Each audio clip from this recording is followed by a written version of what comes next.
Halo, perkenalkan nama saya Hinde Karita Saulina Nainggolan. Saya mahasiswa D4 Kebidanan Universitas Kadiri, Fakultas Ilmu Kesehatan. NIM 102206 000914. Di dalam video kali ini saya akan mempraktekkan prosedur penanganan perdarahan yaitu KBI, KBE, KAA, dan pemasangan kondom kateter. Selamat menyaksikan. Persiapan sebelum tindakan. Pertama, persetujuan tindakan medis. Kedua, persiapan alat sebelum tindakan. Persiapan alat, siapkan sarung tangan panjang steril 2 pasang, larutan antiseptik, 1 paket dehidrasi parental atau cairan RL atau D5, medikamentosa, analgetik, sulfat atropin, oksitosin, ergometrin, kateter nelaton, tensimeter dan stetoskop, larutan klorin, sabun cair, handuk bersih, lampu sorot, dan infuset. Persiapan pasien, infus dan cairan sudah terpasang. Perut bawah, lipatan paha dan vulva sudah dibersihkan dengan air dan sabun. Kemudian siapkan alas bokong dan kain penutup bawah. Persiapan penolong menggunakan baju kamar tindakan, alas kaki, masker, celemek, dan kacamata.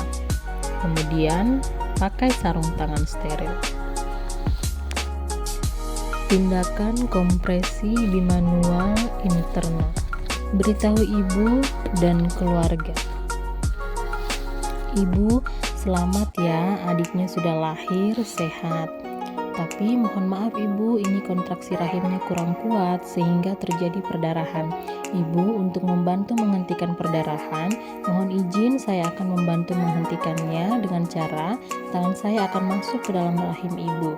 Rasanya agak kurang nyaman, tapi nanti ibu bisa nafas panjang untuk mengurangi rasa kurang nyamannya. Bersedia ya ibu? Setelah informan konsen, kita atur posisi ibu dorsal recumbent. Kita raba kandung kemihnya, jika penuh kita keluarkan dengan kateter. Ibu, sebentar nanti kasih keluar penting ya.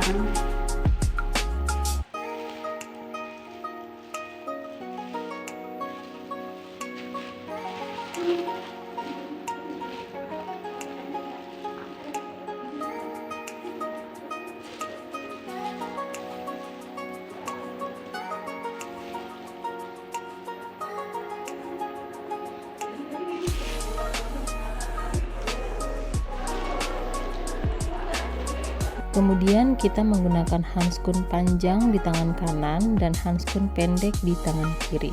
Kita mulai KBI.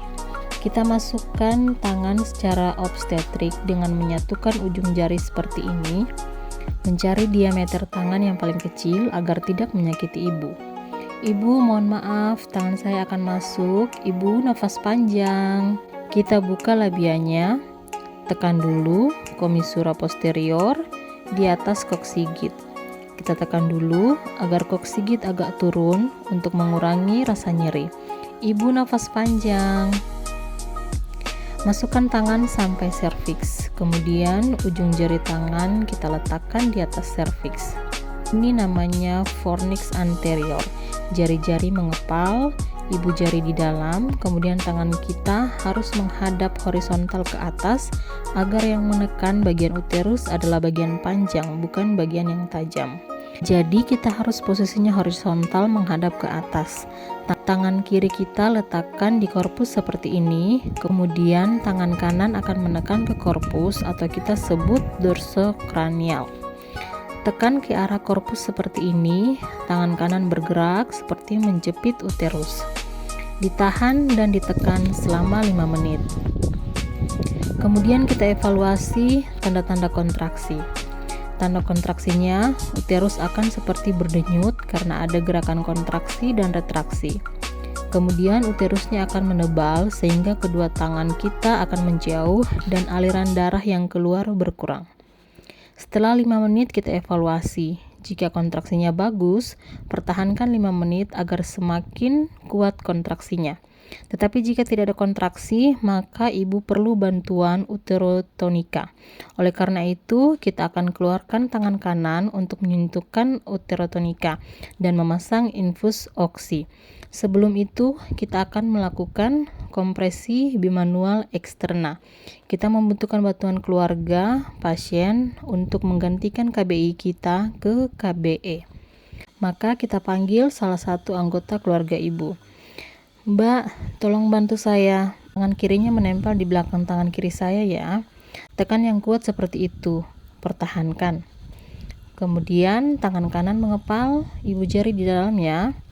Letakkan di suprasimfisis. Kemudian rangkul dengan tangan kiri kita. Pertahankan kuat seperti ini ya Mbak. Kalau sudah yakin kuat, tangan kiri kita membuka labia mayora, tangan kanan keluar secara obstetrik. Kita keluarkan pelan-pelan.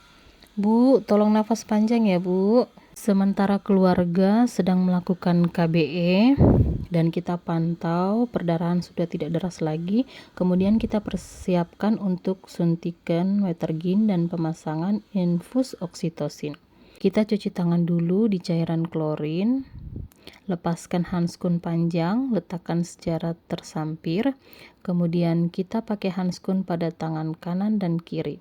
Ambil spuit yang sudah kita siapkan yang berisi ergometrin 0,2 mg.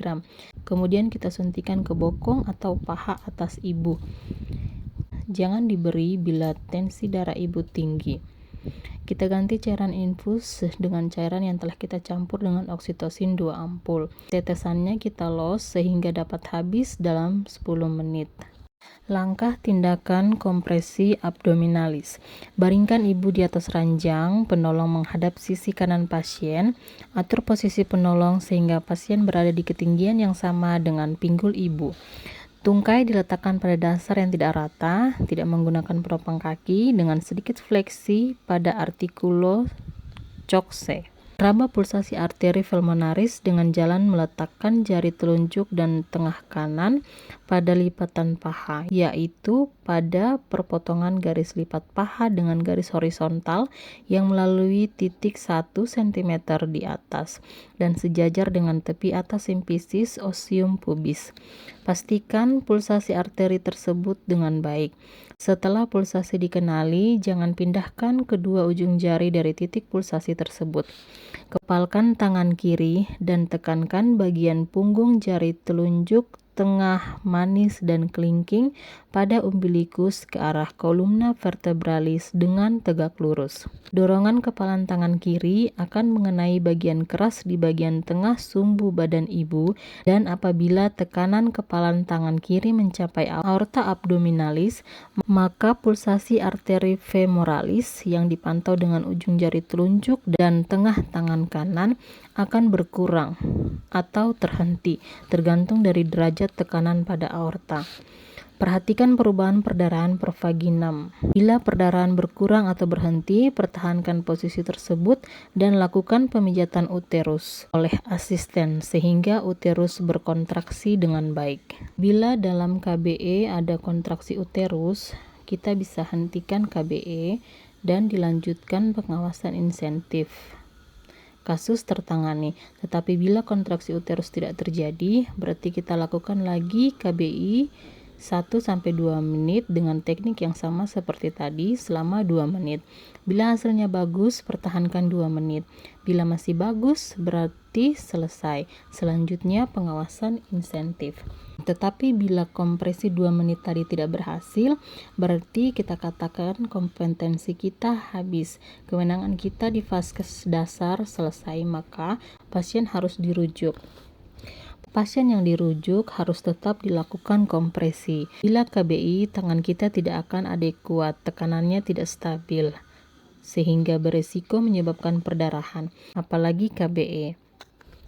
paling efektif kita menggunakan kondom kateter. Maka sekarang kita akan melakukan pemasangan kondom kateter. Pertama, kita siapkan dulu kondom kateternya. Kita masukkan kondom ke dalam kateter. Karena kedalaman uterus sekitar 5-7 cm, berarti 5-7 cm dari ujung kateter kita akan ikat. Jangan lupa kita sisakan kondom di ujung kateter 1-2 cm. Kita kasih jarak agar air yang masuk bisa masuk ke dalam kondom. Bila terlalu rapat, nanti tidak dapat masuk, jadi harus ada jaraknya. Kita ikat dengan tali yang kuat tapi lembut. Kita ikat 2 kali. Kita perhatikan infus yang terpasang. Bila habis, kita lanjutkan lagi dengan cairan RL yang di drip dengan oksitosin 2 ampul. Diatur los.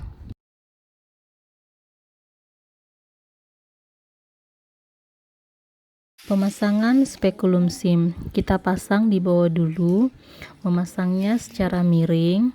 Permisi ibu, tarik nafas panjang ibu.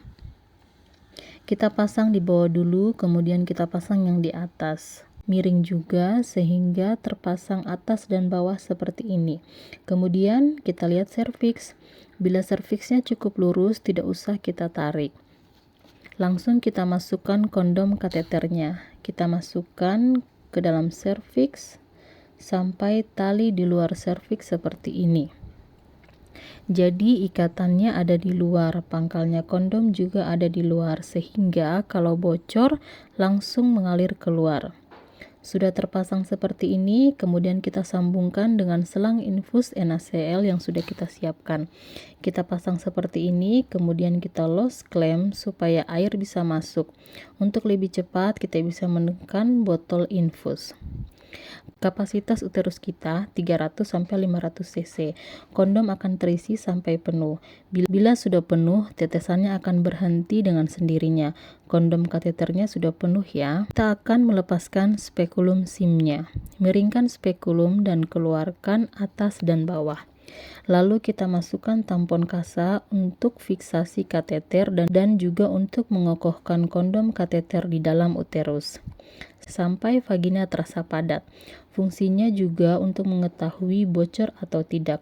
Bila bocor, kita lakukan reposisi. Kemudian kita plester dan pasien kita rujuk. Kondom kateter bisa dipasang selama 1 kali 24 jam sampai 2 kali 24 jam. Setelah itu harus diganti. Harapannya kita sampai ke rujukan lebih cepat sehingga tidak perlu mengganti kondom kateter. Pencegahan infeksi pasca tindakan. Sementara masih menggunakan sarung tangan, kumpulkan semua barang, bahan, atau instrumen bekas pakai. Bersihkan tubuh ibu dan tempat tidur tindakan. Lakukan dekontaminasi sarung tangan dan semua peralatan yang tercemar darah atau cairan tubuh lainnya. Lepaskan sarung tangan, segera cuci tangan dengan sabun dan air bersih yang mengalir. Keringkan. Perawatan pasca tindakan. Periksa kembali tanda-tanda vital ibu. Catat kondisi pasien dan buat laporan tindakan di dalam kolom yang tersedia. Observasi perdarahan dan kontraksi uterus selama pemasangan kondom yang tersedia. Kateter 24-48 jam sambil diberikan drip oksitosin untuk mempertahankan kontraksi uterus. Minimal sampai 6 jam pasca tindakan. Berikan perlindungan dengan triple regimen antibiotik selama 7 hari, yaitu amoxicillin 4 kali 500 mg, metronidazol 4 kali 500 mg, gentamicin 3 kali 80 mg. Jika terjadi perbaikan, maka normal salin dalam kondom kateter dikurangi bertahap, yaitu 20 ml setiap 10-25 menit.